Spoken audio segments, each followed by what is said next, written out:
Yung kapitan namin yan dito na nagpasimuno, private property, pinasok niya, walang papel, wala kaming pinipirmahan, walang ano sa korte.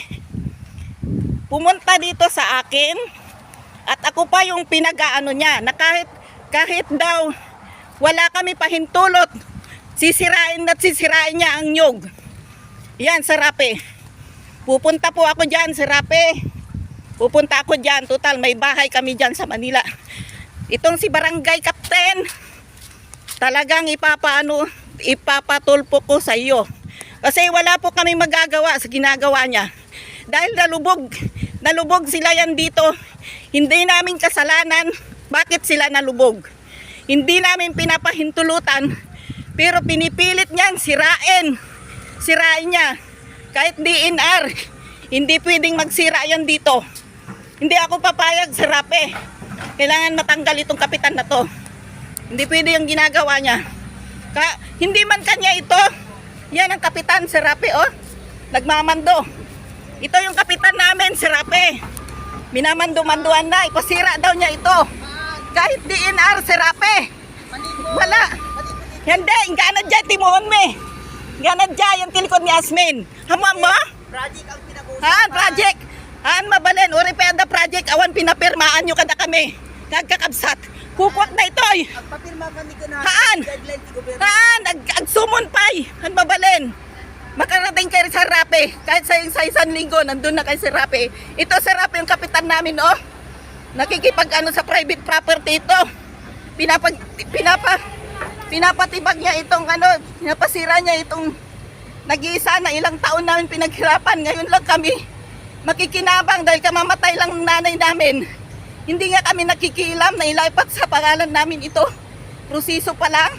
Pagkatapos gusto niya ipasira, malala pa sa bagyo.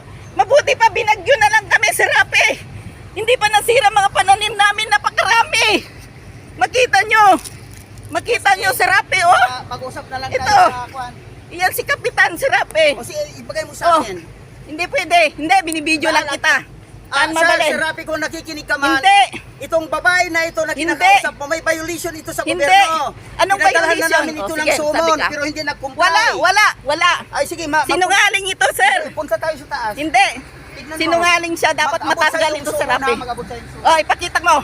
Ngayon dapat bago kayo may sumon na kami. Bakit nyo kami susumunin? Nananahimik kami dito sa Rape. Dijay, Wala hindi kaming... mo madijay. Bakit mo susumunin sa amin man yan? Kunyayo, pero no Beltson de jay. Haan? Pero dapat kang pinatapos. Kanya nga gaputatan. Private property na ita. Nga gaputatan. Gang kapitan ka lang ita. Mayabag ka. Ay, hindi ganyan. Haan, made. Nasa proseso. Haan. Hindi pwede sa Rape. Yan, nag-trespassing sila yan dito. Di ba private property? Bakit nandito sila, oh? Hindi ba nila alam na kumunoy yan? Pumasok-pasok sila. Ngayon di nila matanggal yung bulldozer nila sa kumunoy, sa Rape. Ngayon gusto nila tanggalin dyan. Kasalanan ko ba na lumubog yan dyan? At sirain na nila lahat ng mga tanim namin dito. Ang daming lawak, oh. O sige, mag-usap na lang tayo sa kwan. Naku, nakukwam tayo ito, eh. Kung sa iyo itong lupa na to, iwan ko lang kung anong gagawin mo. Dahil kapitan ka na, gawin mo ang gusto mo. Lalayas, hindi kami mag-aano yan dito. So, sana nga na kayo ni Mayranon? Haan, binagyo, oh. Inyatitid nyo kanyame. Inyatid nyo kanyame, kami mo't pumapayag. Oh. Haan, awan, sino katulag mo? Tatata lang nga nagtulag, di ko nakikita rupam. Dati ti kapitan ni nga nalaing. Si Rape. Nagdadaol isunag at walang milyones na. Gusto na lang makakwarta. Sirain na niya ang pag-aari private property.